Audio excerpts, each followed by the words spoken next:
सत्ता के नशे में चोर भाजपाई ने एक दंपति पर ऐसा कहर बरपाया कि दंपति अपने आप को संभाल ही नहीं पा रहे और कड़कड़ाती धूप में नन्हे बच्चे को लेकर जहां तहां धक्के खा रहे हैं, किंतु उसकी कोई सुनने वाला नहीं है।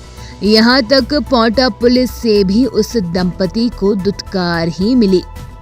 जहां एक और पुलिस अधीक्षक व पुलिस महानिदेशक महिलाओं और बच्चों के प्रति हो रहे अपराधों को लेकर गंभीर हैं, वहीं दूसरी ओर निचले स्तर के कर्मचारी अपने आकाओं को ठेंगा दिखाने से बाज नहीं आ रहे हैं।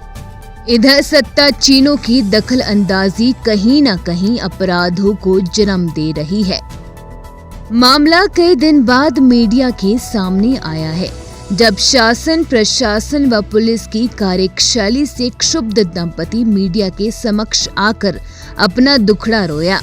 आरोप है कि मंडी समिति का चेयरमैन फर्जी बिल मंगवाकर मंडी समिति को चूना लगा रहा था और अपना घर भर रहा था, क्योंकि भाजपा नेता का कृपा पात्र होने के बाद अहम कुर्सी मिल गई और श्रीमान जी दोनों हाथों से पलीता लगाने में जुट गए। जहां कहावत चरितार्थ हो रही है कि मुफ्त का चंदन घिसले मेरे नंदन।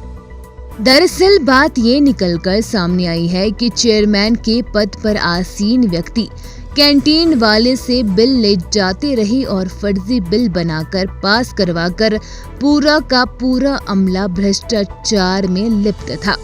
कैंटीन मालिक ने जब आरटीआई लगाई तो माननीय के तन बदन में आग लग गई और पहले तो उसकी बिजली काट दी गई, जो कि 2 नंबर में दी हुई थी, और उसका पैसा भी लेते रहे। उसके बाद बिना किसी नोटिस के बाहुबल के आधार पर उसका सामान भी सड़क पर फेंक दिया। उस आताताई की इंतहा तो तब हो गई जब पुलिस से मिलकर अवैध शराब बेचने का आरोप लगा दिया।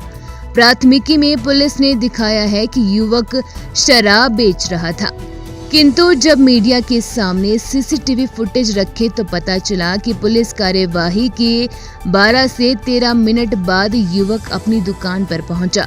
ये भी एक बड़ा झोल था मामले में। शेष अगली कड़ी में आपको हम दिखाएंगे पीएनएन की खास रिपोर्ट। भ्रष्टाचार पर माननीय के और भी खुलासे, हम पूरे कांड की वीडियो भी दिखाएंगे। मेरा नाम छाया है, मैं शशांक बाली की वाइफ हूँ। हम सब्जी मंडी में अपनी कैंटीन चलाते हैं।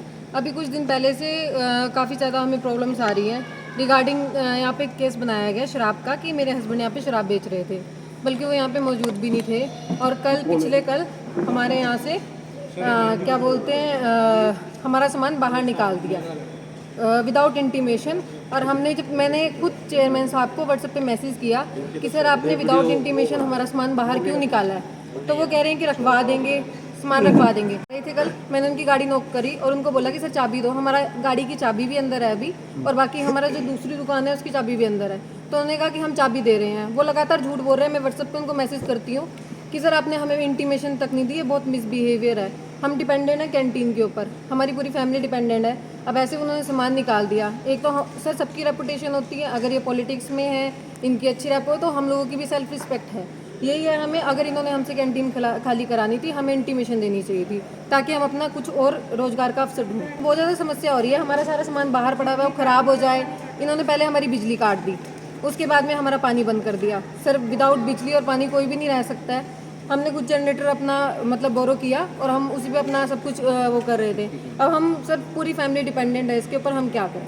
ये तो हमें मेंटली टॉर्चर वाली बात है ना, हरासमेंट है हमारे साथ में। नाम शशांक बाली है, मैं यहाँ कैंटीन चला रहा था। तो थोड़े दिन पहले मेरे यहाँ पर ऑफिस में इन्होंने फर्जी बिल बनाए जिनका ये क्लेम लेते रहे, और जब मैंने उसकी आवाज़ उठाई तो इन्होंने झूठा केस मेरे ऊपर रजिस्टर करा दिया कि ये दारू बेचता है। और उस केस में इन्होंने उसी केस के बिहाफ पे इन्होंने मेरे को एक नोटिस जारी किया और सामान अगले दिन मेरा बाहर फेंक दिया, जिसकी मैंने एफआईआर कराने की बहुत कोशिश करी, लेकिन पुलिस वालों ने कोई एफआईआर रजिस्टर नहीं करी। उसके बाद हार के मैंने 112 नंबर पे कॉल किया, क्योंकि मैं करप्शन के अगेंस्ट आवाज़ उठा रहा था, इसलिए इन्होंने ऐसा करा। और मेरा बच्चा, मेरी वाइफ, हम रोजी रोटी कमाने के लिए चला रहे थे और इन्होंने हमें मुहताज कर दिया। उसके लिए मैं आवाज़ उठाना चाह रहा था और मैंने कई एप्लीकेशंस भी डाली हैं। एक ये डाली है मैंने एप्लीकेशन घोटाले हेतु पोंटा साहिब में, ये डाली है मैंने स्टेट विजिलेंस और एसीबी को। एक एप्लीकेशन मैंने डाली है एडीजीपी को शिमला, मैं आपको दिखाला है, क्योंकि सिटिंग सेक्रेटरी ने खुद ही अपने बेटे को यहाँ पर एफसीआई का टेंडर दिला दिया, जो कि अनिवार्य है। पुलिस को कॉल किया तो पुलिस ने मेरे को बोला आप यहाँ आके कंप्लेंट लिखो। जब मैं वहाँ गया हूँ कंप्लेंट लिखवाने के लिए तो उन्होंने मना कर दिया है कि आप सिर्फ एक प्रार्थना पत्र दो, हम इसमें कुछ नहीं कर सकते। ना ही उन्होंने एफआईआर लॉन्च करी। उसके बाद कौन था वहाँ पे थाने में? वहाँ पर वो था सर, क्या कहते हैं, मेरे को शायद हितेश था, अच्छा, मुंशी हितेश था। उसने मेरे को मना कर दिया कि आईओ के पास जाएगा। आईओ उस टाइम नहीं था, तो मेरा सामान इन्होंने बिना पुलिस के उस सपोर्ट के ऐसे ही बाहर फेंक दिया। कोई पुलिस नहीं आई थी मेरे पास यहाँ, ये बोर्ड मेंबर्स थे और इन्होंने धक्का मुक्की करी मेरे लड़कों के साथ भी और फ़ोन छीन लिए उनके। उसके बाद मैं जब पहुँचा तो मैंने इनसे क्वेश्चंस भी करे। जब ये शराब वाला केस बना था आप यहाँ पे थे? मैं यहाँ नहीं था सर, मैं यहाँ था नहीं। मैं कम से कम पुलिस के 12-15 मिनट बाद आया हूँ। एफआईआर में क्या दिखाया है? एफआईआर में दिखाया गया कि मैं यहाँ मौजूद था और शराब बेच रहा था, वीडियो भी है। और उसकी मेरे पास बाकायदा वीडियो है कि मैं कोई यहाँ था ही नहीं। मैं पुलिस के आने के कम से कम 12-13 मिनट बाद आया आप हूँ। मीडिया को वीडियो प्रोवाइड करवा सकते हैं? बिल्कुल सर, मैं मीडिया को वीडियो प्रोवाइड करा दूँगा।